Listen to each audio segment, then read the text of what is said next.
Sa muli, dito na naman tayo. Meron naman akong ibabahaging kaalaman sa inyo mga karilo.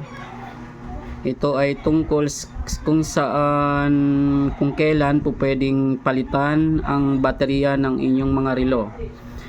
Kung meron kang ganitong relo, kung meron kayong ganitong relo, halimbawa meron kang ganitong digital na relo. Tapos pag pinindot mo rito sa bandang ibaba, kung ayan, may oras pa siya. Ayan. Ayan yung Friday. Tapos mayroon siyang date. Ayan, kompleto siya. Ang ituturo ko sa inyo guys ngayon ay kung kailan po pwedeng palitan ng battery ng inyong relo, lalo na kung meron kayong mga baterya kaya lang hindi nyo alam kung paano siya ilalagay at kung dapat na nga ba itong palitan. Ito mga button na to, mga pindutan, testing nyo yung, hanapin nyo yung light. Halimbawa pipindutin ko itong pindutan na to, titigan nyo maigi yung oras kung ano mangyari. O yan, ibig sabihin po nabubura siya pag pinipindot yung light. Yan, light. Pag pinindot yung light ay nabubura.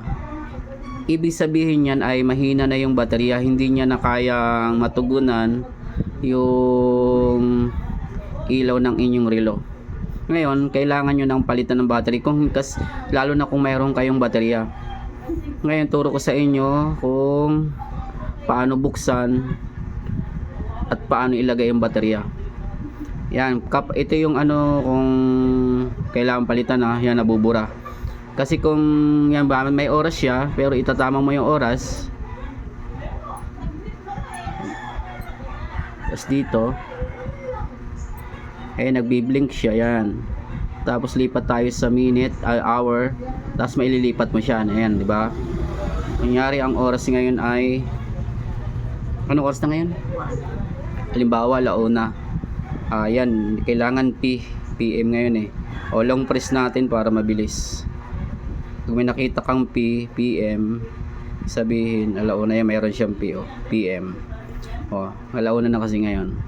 Ngayon, pag halimbawa na tama na yung oras, tapos pipindutin nyo yung light, nabubura. Ngayon, pabalik-balik lang yun.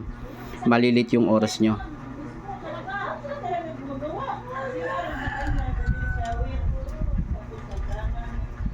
Ngayon, buksan ko ngayon kung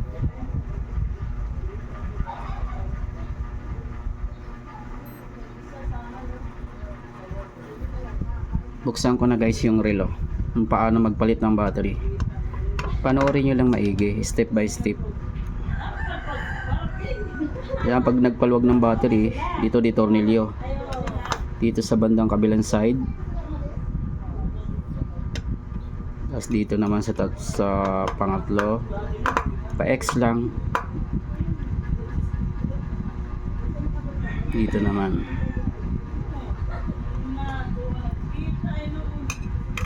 Kailangan ng palitan ng battery pag ganoon, pag nabubura yung display sa digital nyong relo. Tapos kailangan i-safety nyo yung tornilyo para hindi mawala. Yan.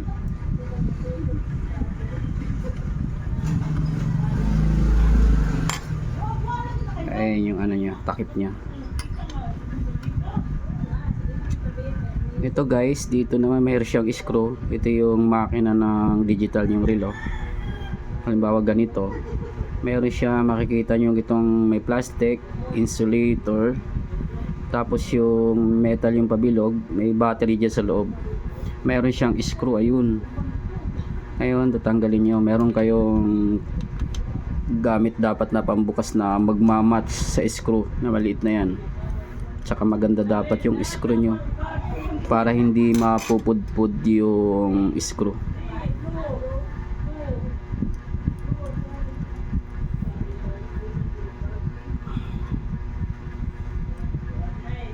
Nakadikit yan guys, yan yan.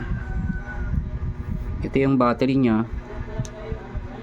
Original naman po yung battery niya, Maxell 2030. Pakita ko sa halimbawa meron kayong battery, ang battery nyo ay 2030, 2032, CR 2032 Maxell. Kaya lang mahina na po yan. Kuha lang ako ng battery. Akin na yung ano, battery. Ito guys, may battery ako 2032. Tatanggal lang ako.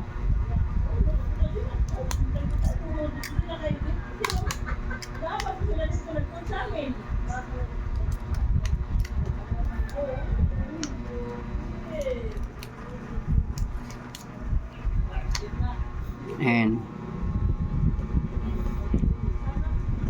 kung mayroon kayong bateryang ganito, habang pinapanood nyo tong video to, ay madali nyo siyang ikakabit sa madali na magpalit.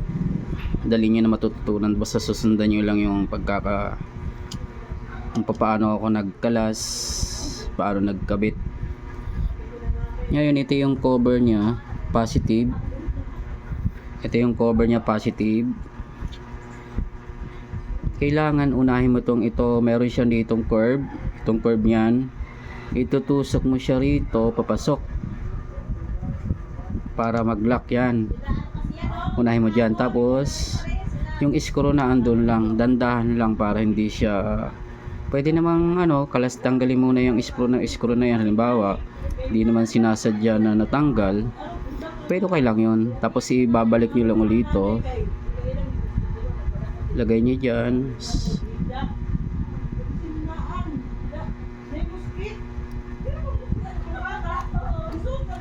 Okay lang.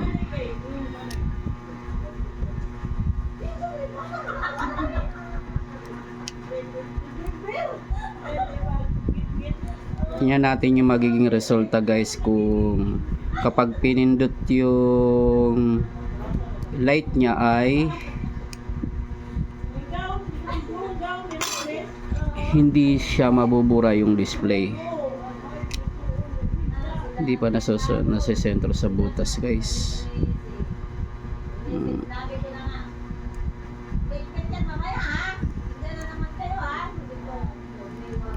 Yun, sentro na sa butas. Kailangan masentro doon sa butas. Kailangan dito higpitan dito kasi yung metal na to naka-touch siya sa positive ng battery, tapos magko-connect siya dun sa pinaka circuit. Kailangan higpitan yung screw kasi yung connection ng positive, yung ilalim dito sa battery, sa ilalim na yung nasa pinaka ilalim, positive, yung negative contact. Ngayon check natin guys kung gumagana na siya. Bagong battery nito, kakabukas ko lang. Yan, check natin. To see is to believe. Tingnan ko ngayon kung pag pinindot ko yung light, kung mabubura. Pindutin ko tingnan mo. Hindi na siya nabura kasi bago na po yung battery. Eksaktong 12 volt, eksakto siyang 3 volts. Ngayon pipindutin ko tong menu. Diba punta tayo sa time, yung time, yung mayroong araw, may months and date, tapos yung 12. Eksakto na dito isisit na natin yung oras. Ayan, nagbi-blink na yung pinaka second nya. Ngayon tapos lipat tayo rito para yung hour ang ililipat natin, diba? Yung hour ang nagbi-blink, nawawala, balik-balik, yun i-set natin. Check natin tong taas kung may lilipat kaya, nilipat. Ano yung eksaktong oras dyan? Asan relo mo? 1:44. Ito guys, 1:44. Kaya mo lang yan para kasi siya okay lang yan mo na. Okay lang yan para hindi siya nagre-reflect yung yung sa ilaw. Ayan, Pag ginilipat ko yan 4, 5, kailangan may makita kayong P. Ibig sabihin yung PM 8, 9, 10, 12. Check na natin kung mayroon na siyang ano. Ganito lang siguro. Ganito lang forma. Yung sa ilaw guys, sinapa ano ko para maliwanag. Yan, di ba mayroon na siyang P? Ayan yung PM. Tapos 1. Tapos ang next nating itatama ay yung minute. Anong oras uli? 44. O long press ko na lang guys para mabilis. Long press, lilipat siya ng mabilis. 44.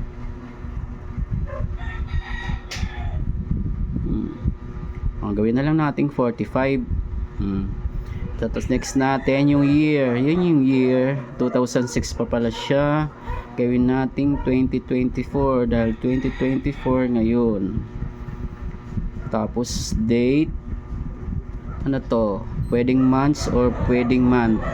Try na lang natin kung pag hanggang 12 lang siya, ibig sabihin ano yan, months. Ngayon, anong months na ngayon ay November. Anong October? October ay 10. Pag 10 October yan. Next tayo, doon naman tayo sa date. 18 ngayon. Ayan guys, nasa 18 na. Ngayon, ayan. Di ba nagbi-blink pa rin? Ngayon, pindot ako rito. Balik ako dito. Para mawala yan. Di ba? Friday, October 18, 2024. Ang oras ngayon ay 1:46 ng hapon. Check guys uli. Ipindutin ko yung light. Ito yung light. Kung mabubura. Hindi siya nabubura. Ilaw yan, kulay green. Sa gabi nyo lang malalaman o halimbawa madilim, pipindutin nyo lang light.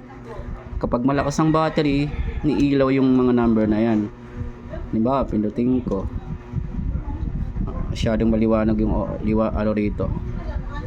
Yan. Ang importante rito po ay tinuro ko kung kailan po pwedeng magpalit ng battery. Kung ano ang ano niya. Kapag nabubura siya, kailangan ng palit ng battery. Kasi kapag itinama niya yung oras, nagugulat na lang, tas mamaya maya or bukas iba na naman yung oras, kailangan palitan. Yun lang guys. Maraming salamat. Ngayon guys, sarado ko na to nga palang takip. Hindi siya forget na nabuksan na ay hindi siya pwedeng basain. Basta maganda pa yung gasket, pwedeng basain siya. Tapos pag isinara, halimbawa po isasara, di ba dito po yung buckles ng lock, tapos ganyan ang number, ganyan lang natin. Siyempre yung sulat nung takip aayon din doon sa para hindi siya baliktad. Next nating ilalagay itong screw.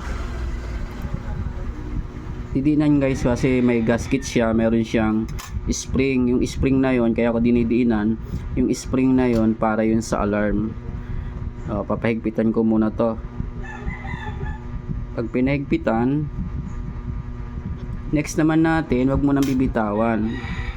Dito naman sa kabila, pag ganyan ang design, dito naman para balanse siya. Palihis. Pwede nang bitawan yan. Next natin dito,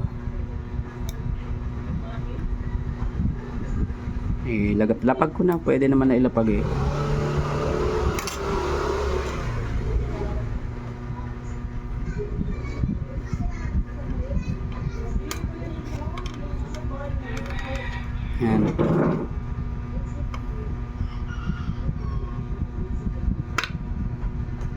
Tapos para mahigpit na higpit gamit ng malaking screw, kasi kapag maliit na screw siya, kahit anong higpit mo, wala siyang masyadong di mo pahigpitan.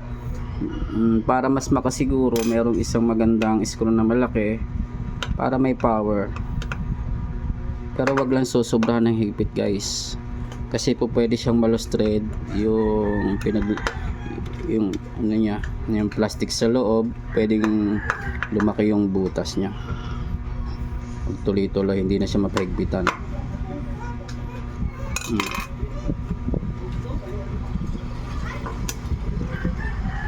Ayan, okay na. Tapos wala ba tayong ano dyan?